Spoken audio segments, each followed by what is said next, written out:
Bonjour tout le monde, bienvenue à cette deuxième capsule sur la géométrie. Aujourd'hui, on parle de la hauteur d'une figure et de son périmètre. La hauteur, on l'avait vu l'année dernière lorsqu'on a parlé des droites remarquables et des segments remarquables dans le triangle, mais la hauteur, c'est un segment perpendiculaire qu'on abaisse d'un sommet sur son côté opposé. On se rappelle qu'un côté opposé à un sommet, c'est un côté qui ne forme pas ce sommet. Ensuite, on peut tracer la hauteur dans un triangle ou entre deux côtés parallèles d'un quadrilatère. On utilise habituellement la lettre H pour représenter la hauteur. Vous avez ici quelques exemples dans des situations où est-ce qu'on voudrait aller tracer la hauteur. Ce qu'on vous demande, c'est de tracer la hauteur issue de B dans chacun des polygones suivants. Je vous invite à mettre la vidéo sur pause et aller essayer de le faire avant de voir les réponses.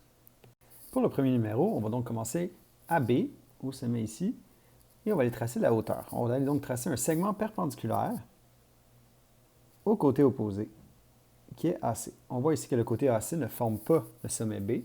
Il ne touche pas au sommet B, donc c'est pour ça que je peux tracer ma hauteur. Dans le deuxième, un trapèze, même principe. Je vais commencer au sommet B. Je vais tracer ma hauteur sur le côté opposé. Comme vous pouvez voir dans nos deux premiers exemples, souvent la hauteur, on est habitué de la faire de haut vers le bas ou de façon verticale, mais ça va arriver parfois aussi, vous allez voir dans certains exemples, qu'on peut vous demander d'en tracer une horizontale. Dans un triangle, on a toujours trois hauteurs. Dans un quadrilatère, on peut en avoir plus qu'une aussi. Bon, dans mon rectangle, si je veux tracer ma hauteur issue de B, je vais la tracer ici directement. C'est mon segment BA, ma hauteur, parce qu'elle vient croiser le côté opposé à angle droit. Pour le numéro D, c'est vraiment là que vous allez voir que la hauteur, ce n'est pas toujours de haut en bas. Ici, si on veut tracer une hauteur issue de B, on ne veut pas la tracer à A, on veut la tracer à B, je vais devoir tracer une hauteur qui ressemble à ça ici, de façon oblique, qui n'est pas de haut vers le bas, mais qui est quand même la hauteur. Une hauteur est toujours associée à sa base, vous allez voir lorsqu'on calcule l'air. Pourquoi? C'est parce que la hauteur va beaucoup nous servir dans le calcul d'air. On va devoir lier la hauteur avec une base pour pouvoir respecter les calculs. Sinon, nos calculs ne fonctionneraient pas si on prend par exemple la hauteur issue de A, mais un côté qui touche à A aussi. Donc vraiment, la hauteur, qui est ici H, et sa base, qui est le côté qu'il croise à angle droit. On va en reparler plus tard.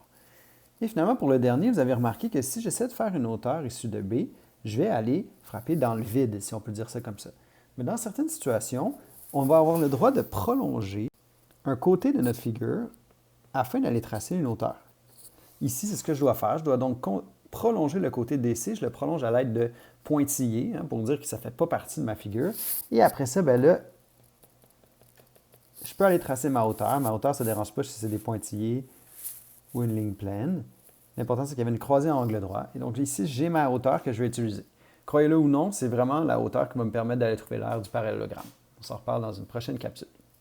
C'est pas mal ça pour la hauteur. Maintenant, on passe au périmètre. Bon, c'est pas écrit dans votre cahier, mais le périmètre, on se rappelle que c'est la mesure de la frontière d'une figure.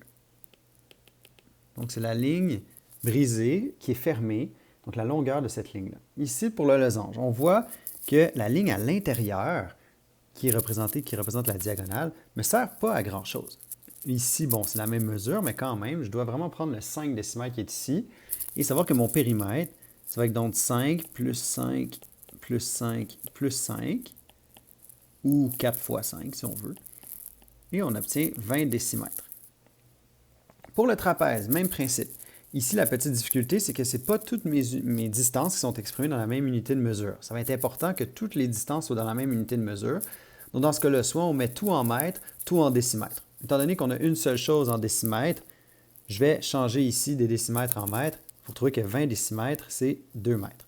Une fois que j'ai fait ça, là, je peux additionner toutes les mesures de mes côtés. Donc, 2 plus 3 et 7 dixièmes, plus 4 et 2 dixièmes, plus 2 et 8 dixièmes.